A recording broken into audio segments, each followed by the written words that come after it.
Hello જય દ્વારકાધીશ મિત્રો, કેમ છો બધા? મજામાં ને? સ્વાગત છે તમારું મારી ચેનલમાં. જો રોટલી વધી હોય અને એમાંથી કંઈ બેસ્ટ બનાવવું હોય તો આ એક સારો ઓપ્શન છે. તો શું બનાવવાનું છે તે જોવા માટે વિડીયોમાં આગળ સુધી બન્યા રહેજો. અને આપણે આ બાફવા માટે ઢોકળિયામાં પાણી ગરમ કરવા મૂકી દીધું છે અને આ વધેલી રોટલી લઈ લીધી છે. તો ચાલો આપણે રેસીપી શરૂ કરીએ. જો હવે આપણે રોટલીના મોટા ટુકડા કરી અને આ રીતે મિક્સર જારમાં લઈ લેશું અને તેનો ભૂકો કરી લેશું.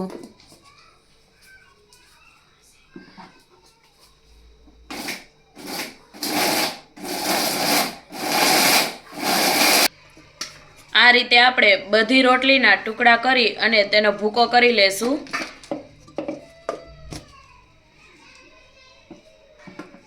જો તમારે પણ રોટલી વધી હોય તો આ એક બેસ્ટ ઓપ્શન છે. આ વસ્તુ તૈયાર મસ્ત થાય છે, તો તમે પણ એકવાર જરૂરથી ટ્રાય કરજો. હવે આપણે તેમાં થોડું મીઠું એડ કરી દઈશું. આ રીતે આપણે બધી રોટલીનો ભૂકો કરી લીધો છે. થોડું ધાણા જીરું એડ કરી દઈશું.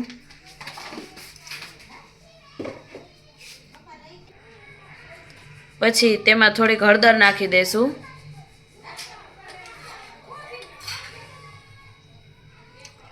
અને થોડો ગરમ મસાલો એડ કરી દઈશું.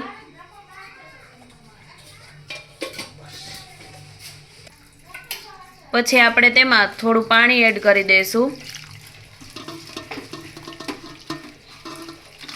આ રીતે આપણે થોડું થોડું પાણી એડ કરતા જશું અને લોટ બાંધી લેશું.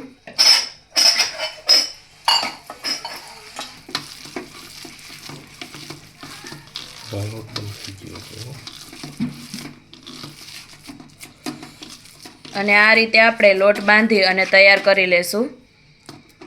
તો જો આપણો આ લોટ બંધાઈ ગયો છે. હવે આપણે લોટને આ રીતે સંચામાં નાખી અને સંચાને આ રીતે આપણે બંધ કરી દેશું.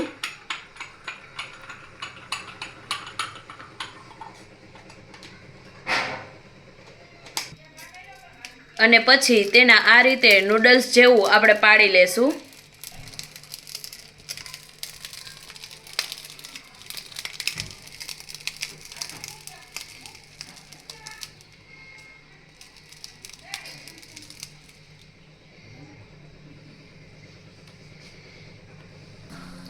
હવે તેને આપણે આ રીતે ઢોકળિયામાં બાફવા મૂકી દેશું અને 5 થી 10 મિનિટ માટે તેને બફાવા દેશું.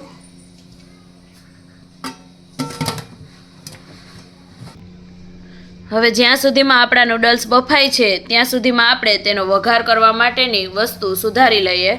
તો એક ડુંગળી લીધી છે, એક ટમેટું લીધું છે, થોડુંક લસણ લીધું છે અને 3 લીલા મરચાં લઈ લીધા છે આપણે.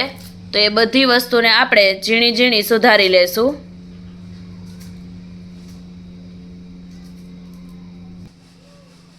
હવે આપણા નૂડલ્સ બફાઈ ગયા છે તો આપણે તેને ઠંડા થવા દેશું.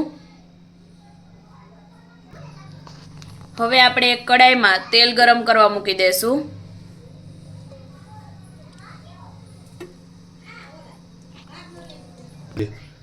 હવે તેલ ગરમ થાય એટલે સૌથી પહેલા આપણે તેમાં મરચાં નાખી દઈશું. ત્યાર પછી જે લસણની પેસ્ટ કરી છે તેને એડ કરી દઈશું.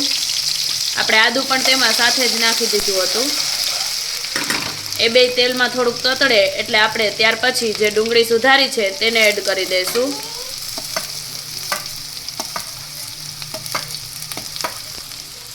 હવે ડુંગળીને આપણે થોડી વાર માટે ચડવા દેશું.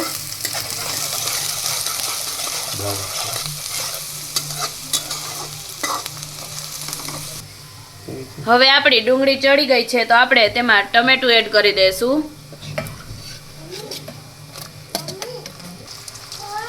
પછી આપણે ટમેટાને થોડી વાર માટે ચડવા દેશું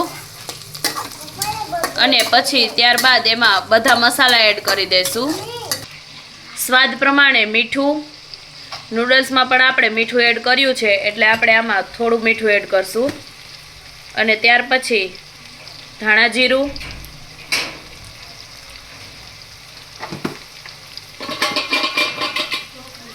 થોડીક હળદર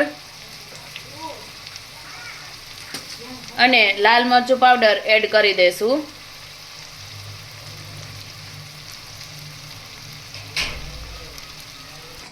હવે આપણે તેમાં જે આપણા નૂડલ્સ બાફેલા છે તેને એડ કરી દેશું અને સાવ હળવેથી હલાવીને મિક્સ કરી લેશું. તો તૈયાર છે આપણા દેશી કાઠિયાવાડી નૂડલ્સ.